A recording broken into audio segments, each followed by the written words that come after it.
सभी को जय जिनेंद्र। अभिषेक पाठ के इस क्रम में पिछली वीडियो में हमने 7 पद्यों का, अभिषेक पाठ के 7 पद्यों का अर्थ एक एक शब्दों का देखा था। अब इस वीडियो में हम कुछ और जो पद्य इसके बचे हुए हैं उसका अर्थ यहाँ पर देखेंगे। तो सर्वप्रथम 8वें नंबर का काव्य और 9वें नंबर का काव्य पढ़ते हैं और इसका अर्थ देखते हैं। यह किस लिए पद्य है? तो यह जो पद्य है यह चारों दिशाओं में, यानी जो हमने अभी सिंहासन विराजमान किया है, उस सिंहासन जो हमने विराजमान किया है उस पर जिनेंद्र भगवान को विराजमान किया है, उसके चारों तरफ जो 4 कलश स्थापित किए जाते हैं अभिषेक के लिए, तो उनको स्थापित करने का यह मंत्र इस प्रकार से पढ़ते हैं। तो इसका उच्चारण करते हैं।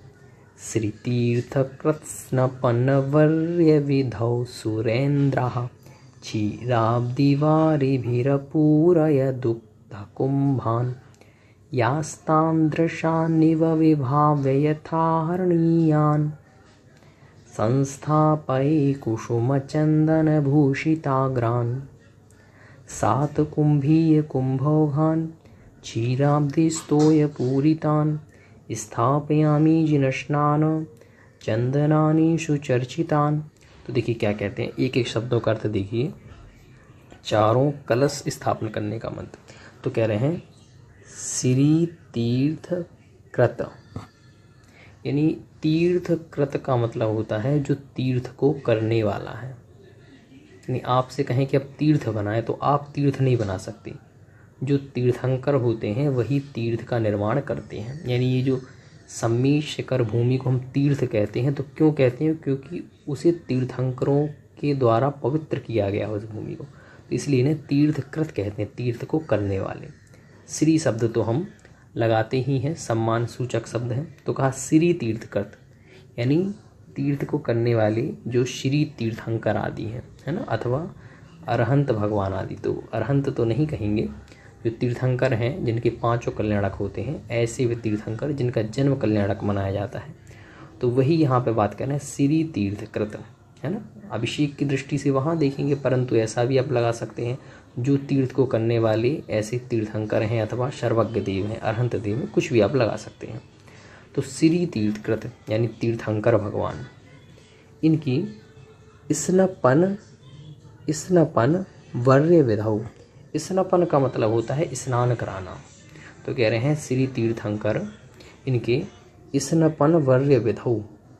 वर का मतलब होता है श्रेष्ठ और विधौ मतलब उनकी विधि में। तो कह रहे हैं जो तीर्थंकर हैं उनकी स्नपन वर्य विधौ, यानी उनकी स्नपन की यानी स्नान की विधि में सुरेन्द्राः, सुरेन्द्र मतलब देवताओं के द्वारा। क्योंकि जो तीर्थंकर का जो अभिषेक होता है तीर्थंकर बालक का, वह किनके द्वारा होता है? देवताओं के द्वारा। तो वही कह रहे हैं श्री तीर्थंकर के स्नापन वर्य विधौ, यानी उनकी स्नान की विधि में सुरेन्द्र यानी सुरेन्द्र यानी देवताओं के द्वारा। सूर्य यानी होता है देव और इंद्र यानी जो उनके इंद्र हैं। तो सुरेन्द्र यानी देवों के इंद्रों के द्वारा जो क्षीराब्दिवारी भी, क्षीर अब्दि वारी, वारी का मतलब होता है जल, क्षीर अब्धि मतलब होता है समुद्र अथवा सागर। तो क्षीराब्दि वारी भी यानी क्षीर सागर के, वारी भी यानी जल के द्वारा। तो क्षीराब्धि यानी क्षीर सागर के, वारी भी यानी जल के द्वारा जो अपूरयत, अपूरयत का मतलब होता है जो क्या किया जाता है? पूरित किया जाता है। उद्ध कुम्भान, उद्ध कुम्भान का मतलब होता है वह कलश। तो जो उद्ध कुम्भान मतलब वह जो कलश है वह क्षीराब्दि वारी भी यानी क्षीर सागर के जल से अपूरयत यानी क्या किया जाता है? भरा जाता है। किनके द्वारा? सुरेन्द्र यानी सुरेन्द्र यानी देवताओं के द्वारा। कब? स्नापन वर्य विधौ यानी स्नापन की विधि में। किनके द्वारा? श्री तीर्थकृत यानी श्री तीर्थंकर के स्नापन विधि में। ऐसा। तो ये 2 पंक्तियों का अर्थ कह रहे हैं। इसके बाद कह रहे हैं याह जो, तादृशान, तादृशान मतलब उसी के समान। जैसा देवता जो क्षीराब्दि के जल से कुंभ को भरते हैं, तो कह रहे हैं तादृशान, उसी के समान, तादृश यानी उसी के, इव यानी समान, विभाव्य, विभाव्य मतलब ऐसा मानकर, उसी के समान हम भी, इव यानी समान, विभाव्य यानी मानकर, यथा यानी यथा अर्हणीयान, यथा अर्हणीयान का मतलब होता है जितनी हमारी सामर्थ्य है ना। यथा अर्हणीयान यानी हम भी क्या करते हैं, उनकी पूजा करते हैं, उन कलशों की। अर्हणीयान, अर्हणीयान मतलब उसको पूजते हैं, अथवा उन कलशों को भी हम इसी प्रकार की मान्यता के अनुसार जितना, क्योंकि हमारी सामर्थ्य तो है नहीं कि हम क्षीर सागर से भर सकें, तो इसीलिए कह दिया एव यानी समान, विभाव यानी मानकर, यथा अर्हणीयान जितनी सामर्थ्य है उतनी सामर्थ्य से हम इसको क्या करते हैं, कलश को भी स्थापित करते हैं, है ना। कह रहे हैं संस्थापये यानी स्थापन करते हैं, कुसुम चंदन भूषिताग्र यानी कुसुम चंदन भूषित, अग्रान यानी आगे, अग्रान यानी आगे विराजमान करते हैं जिनेंद्र भगवान के। वो कैसे हैं कलश, कुसुम चंदन भूषित, जो कुसुम और चंदन से भूषित हैं। तो कुसुम का मतलब होता है पुष्प और चंदन का मतलब होता है वह जो हम चंदन उस प्रकार से कलशों पे बनाते हैं ना। तो वही चंदन और कुसुम से भूषित, तो ये ना समझें कि चंदन उसके अंदर डालना है अथवा पुष्पों से अभिषेक करना, ऐसा नहीं। तो कुसुम जो पुष्प हम क्या करते हैं, कलशों के नीचे हम उसको रख देते हैं और उसके ऊपर कलश विराजमान करते हैं। तो वही का कुसुम चंदन से भूषित जो है ऐसे को, ऐसे कलश को अग्रान, अग्रान यानी उसके आगे क्या करते हैं, विराजमान करते हैं। आगे कहते हैं सात कुंभीय, सात कुंभीय का मतलब, कुंभ का मतलब तो होता है कलश, सात कुंभीय मतलब सुवर्ण कलश के समान।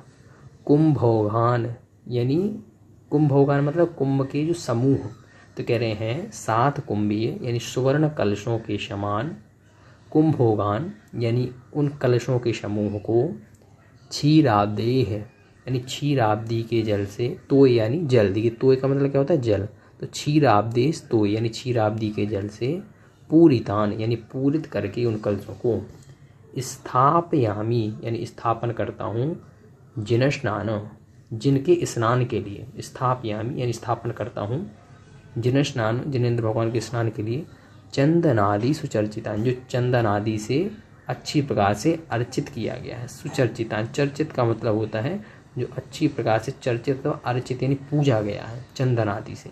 तो वही कह रहे हैं स्थापयामी जिनस्नान जिनेंद्र भगवान के स्नान के लिए उस चंदन आदि सुचर्चिता ने, चंदन से जो चर्चित है अथवा अर्चित है ऐसे कलश को हम स्थापित करते हैं। जैसे अब देखिए क्या कहा, मंत्र ओम ह्रीम चतुः कोणेषु चतुः कलश स्थापनम करोमि। देखिए ओम ह्रीम शब्द पहले भी हर मंत्रों में आया है। तो ओम जो शब्द है यह पंच परमेष्टि का वाचक होता है ना। और ह्रीम शब्द जो है यह 24 तीर्थंकरों का वाचक शब्द है, इसलिए इन शब्दों को प्रमुख माना जाता है और हर मंत्र से पहले ये प्रयोग में लिए जाते हैं। तो ओम ह्रीम यानी ओम से पंच परमेष्टि और ह्रीम मतलब 24 तीर्थंकर, ये तो मंगलवाची शब्द है। फिर कह रहे हैं चतुः कोणेषु यानी चारों कोणों में, चतुः कलश यानी चारों कलशों को स्थापनम करोमि यानी स्थापन करता हूँ। करोमी शब्द मतलब मैं करता हूँ, जहाँ पे करोमी बने तो करोमी है ना, इसका मतलब मैं कर रहा हूँ। तो इस प्रकार से यह इस पद्य का अर्थ हुआ। इसके पश्चात अगला पद्य जिसमें ये अर्घ समर्पित करने के लिए है ना, जब विधि पूर्ण हो चुकी है अब अंतिम एक अर्घ समर्पित करके फिर अभिषेक करेंगे। तो अर्घ समर्पित करने के लिए यह पद्य है। तो पहले इसका उच्चारण करते हैं।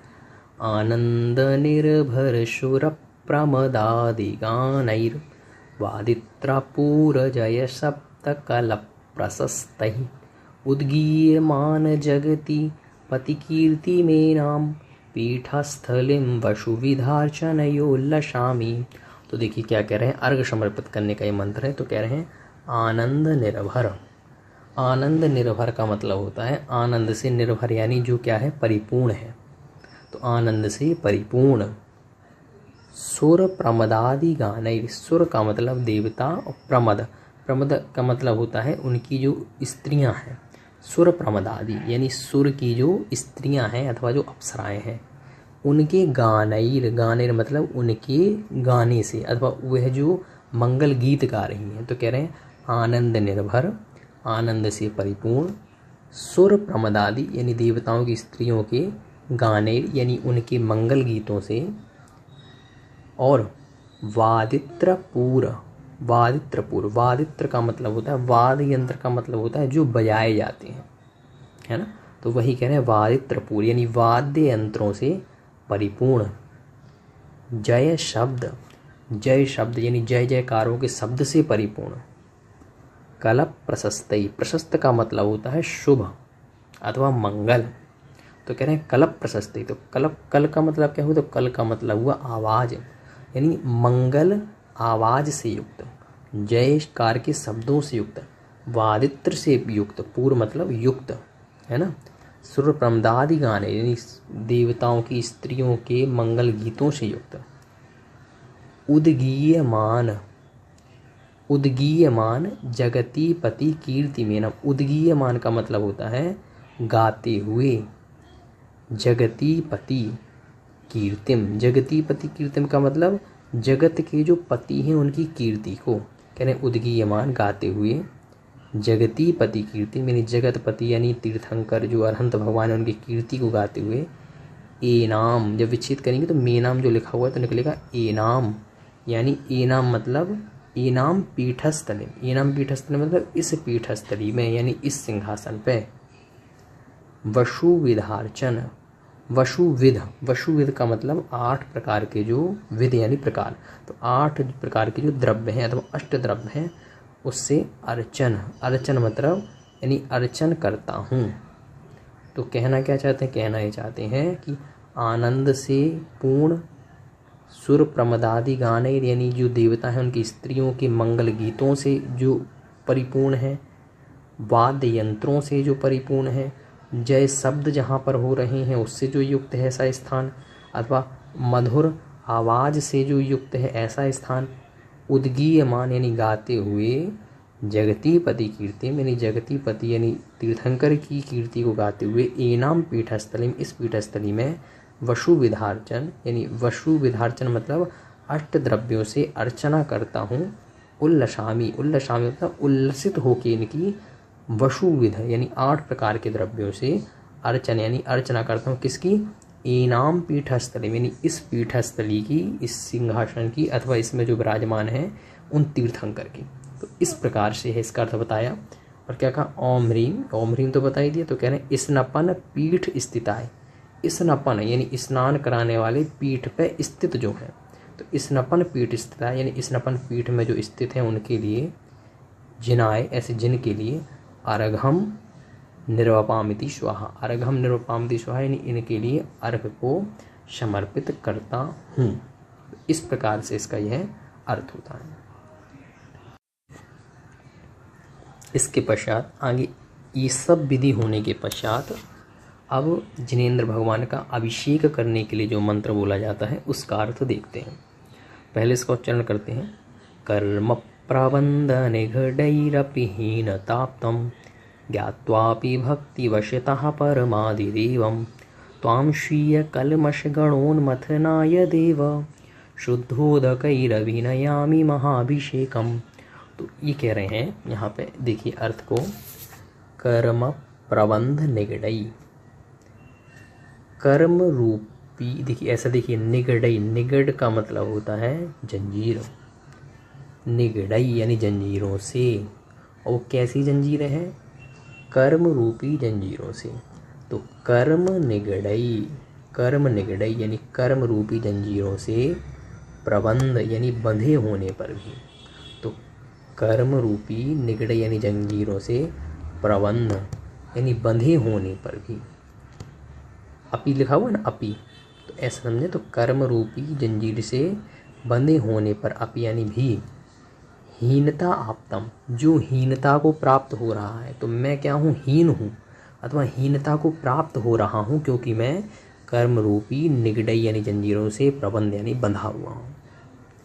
ज्ञात्वापि यानी जानते हुए भी, ये सब बात मैं जानता हूँ कि मैं इतना निकृष्ट हूँ, फिर भी भक्तिवशतः यानी भक्तिवशात, परमादिदेवम, परम आदिदेवम, परमादिदेव यानी परम जो सबसे उत्कृष्ट हैं, ऐसे आदिदेवम, ऐसे परमादि यानी सभी तीर्थंकरों को भी लगा सकते हैं और आदिनाथ भगवान को भी। तो ऐसे परमादिदेवम, परम आदिनाथ देव जो हैं वो, त्वाम यानी तुम, स्वीय कल्मष, स्वीय कलमश, स्वीय कलमश यानी मेरे जो कलमश हैं अथवा मेरे जो कलंक हैं, तो हम यानी तुम, स्वकीय कलमश यानी स्वकीय कलमश का मतलब मेरे जो कलमश है उसको गणोन्मथनाय, इसको एक साथ लगाना, गणोन्मथनाय यानी गण को कलमश गण, कलमश गण का मतलब है जो कर्मों का गण यानी समूह है।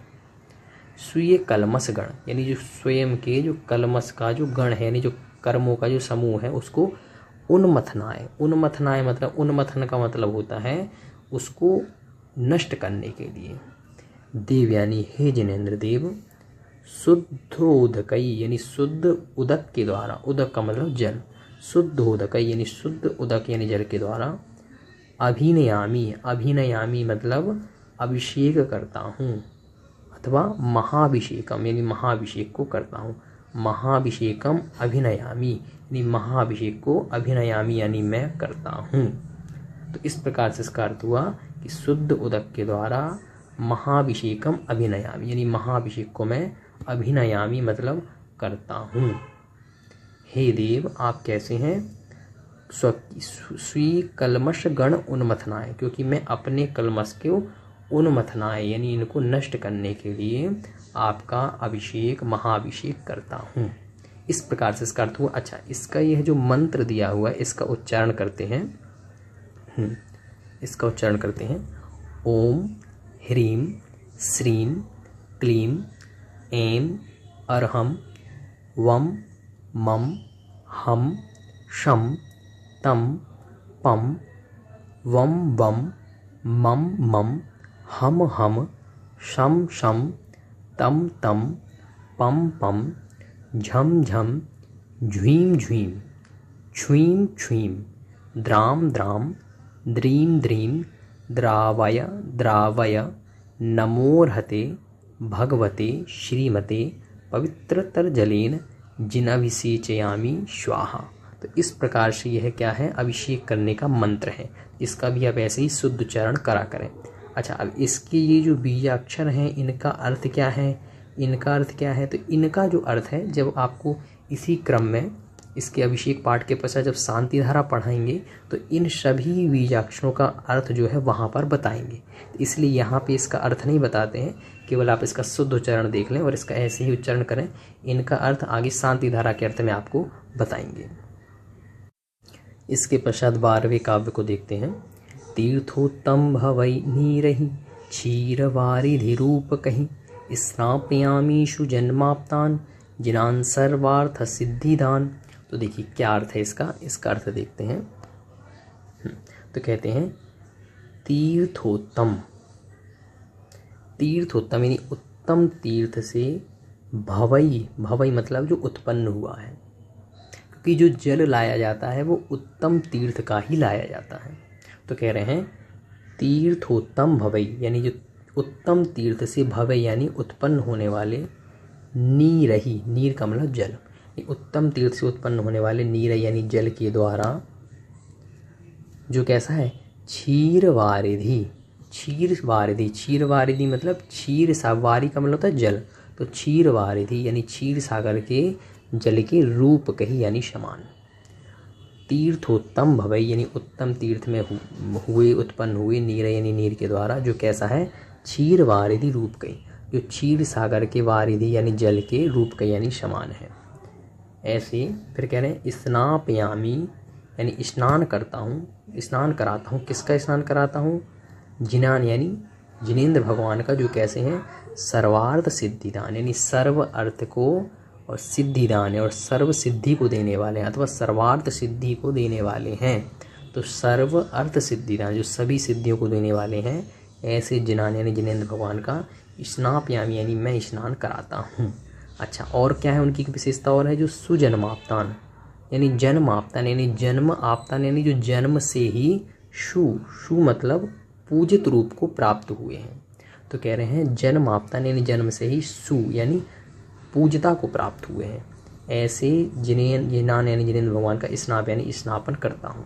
तो क्या कहा, सुजन्माप्तान यानी जो जन्म से ही पूज्यता को प्राप्त हुए हैं, ऐसे जिनान यानी जिनेंद्र भगवान को स्नापयामी यानी स्नान कराता हूँ। और वो कैसे हैं? सर्व सिद्धिदान, सभी सिद्धि को देने वाले हैं। इस मंत्र को भी पढ़ते हैं। ओम ह्रीम, ये तो बता दिया कि ये पंच परमेष्टि और 24 तीर्थंकरों का वाचक मंत्र है। श्री वृषभादि, वृषभादि यानी वृषभ आदि, वृषभादि, वृषभ का मतलब होता है आदिनाथ भगवान का यह नाम है। तो कहा वृषभादि यानी जो वृषभ आदि जो तीर्थंकर हैं। वीरांतान, वीरांतान मतलब वीर पर्यंत, वीरांतान मतलब वृषभ से लेके वीरांतान यानी वीर अंत है जहाँ तक। तो यहाँ तक 24 तीर्थंकर जो हैं उनका जलीन मतलब जल के द्वारा स्नापयामी यानी स्नापन कराता हूँ। इस प्रकार से ये जो स्वाहा आदि शब्द आते हैं ये सब किसके लिए होते हैं? पूजता के लिए प्रयोग में लाए जाते हैं ना। तो इस प्रकार से है 12वां काव्य पूर्ण होता है। इसके पश्चात अगले काव्य में कहते हैं सकल भुवन नाथम तम जिनेन्द्रम सुरेन्द्र ही रविशव विधिमाप्तम स्नातकम स्नापयामः। इसके बाद में स्नातकम स्नाप है यद विश्ववनवाराम है ना। ये शब्द एक साथ देखना। यद विश्ववनवाराम बिंदुरे कोपि निर्णाम प्रभवति ही विधातुम मुक्तिशन मुक्ति लक्ष्मी। तो देखिए इसका क्या अर्थ है। यह भी अभिषेक के लिए मंत्र है। तो कह रहे हैं सकल भुवन नाथम यानी सकल भुवन के जो नाथ हैं उनको, तम का मतलब उनको, तम का मतलब भी उनको, और सकल भुवन नाथम यानी सकल भुवन के नाथ को, तम यानी उनको, जिनेन्द्रम, तम जिनेन्द्र मतलब वह जो जिनेन्द्र भगवान है उन जिनेन्द्र को, जो कैसे हैं? सकल भुवन नाथम, जो सकल भुवन के नाथ हैं।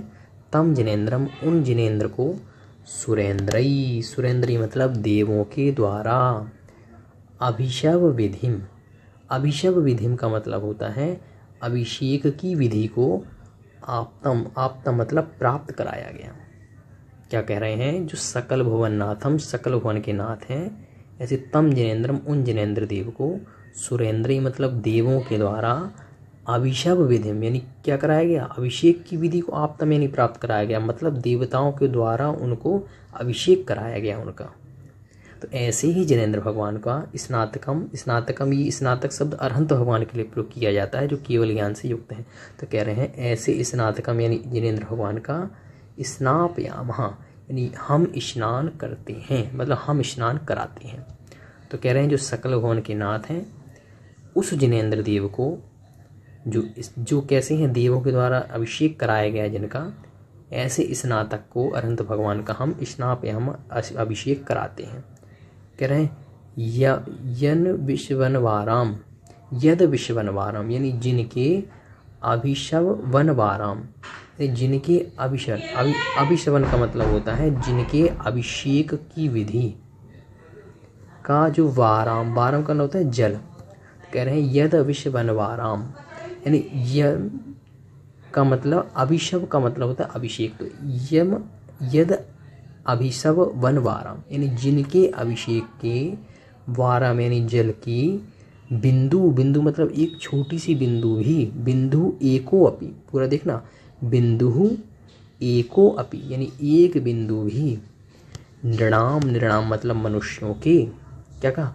यद विश्ववनवाराम यानी अभिषेक के, वाराम यानी जो जल है उसकी, बिंदु एको अपि एक बिंदु भी, अगर एक बूंद भी अगर उनके अभिषेक का मिल जाए तो निर्णाम यानी मनुष्यों के, प्रभवती, प्रभवती यानी वो प्रभावशाली है, विधातुम, विधातुम मतलब देने के लिए, यानी अगर एक भी अभिषेक की बूंद मिल जाए, यद विश्ववनवाराम यानी उनके अभिषेक की, वाराम मतलब एक बूंद भी मिल जाए, बिंदु एको अपि एक भी मिल जाए, तो निर्णाम यानी मनुष्यों को, प्रभावती यानी प्रभावशाली है, विधातु यानी देने के लिए। क्या देने के लिए? तो भुक्ति और मुक्ति। तो भुक्ति यानी भोग को देने वाली है, और मुक्ति लक्ष्मी, और मुक्ति लक्ष्मी को यानी मोक्ष को देने वाली है।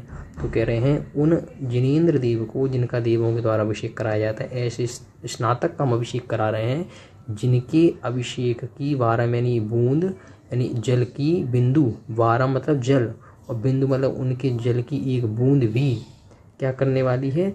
भुक्ति और मुक्ति को विधातुम यानी देने वाली है। तो इस प्रकार से यह जिनेन्द्र देव की विशेषता यहाँ पर बताई गई। और फिर इस मंत्र को देखते हैं जो अभिषेक के समय बोला जाता है। तो कह रहे हैं ओम ह्रीम श्रीम क्लीम ऐं अरहम वम मम हम शम तम पम वम वम मम मम हम हम शम शम तम तम पम पम झम झम झ्वीं झ्वीं छ्वीं छ्वीं द्राम द्राम द्रीम द्रीम हम झम झ्वीं छ्वीं हम सह झम वम हिरः यः सः छाम छीम छूम छीम छैं छूम छौम छम छः छ्वीं ह्राम ह्रीं ह्रूं ह्रीं ह्रैं ह्रः ह्रौं ह्रम ह्रः ह्रीं द्रां द्रीं नमो अर्हते भगवते श्रीमते ठः ठः इति वृक्षान्ति मंत्रेणाभिषेकम करोमि। तो इस प्रकार से यह इसका मंत्र है। तो जब भी मंत्रों का उच्चारण करें तो ऐसे ही एक एक शब्दों को विराम यानी आराम से पढ़ें, जल्दबाजी में शब्दों में गलती होने की संभावना होती है। इसके पश्चात अगला काव्य देखते हैं। पानीय चंदन सदक्षत पुष्प पुंज नैवेद्य दीपक सुधूप फल प्रजेन कर्माष्टक क्रथन वीर मनंत शक्तिम संपूजयामि महशाम निधानम। तो देखिए क्या कहते हैं, यह अभिषेक आदि की जब क्रिया पूर्ण हो जाती है, अभिषेक सब कर लेते हैं, तब यहाँ फिर ये वाला अर्घ बोला जाता है। तो इसका अर्थ देखते हैं।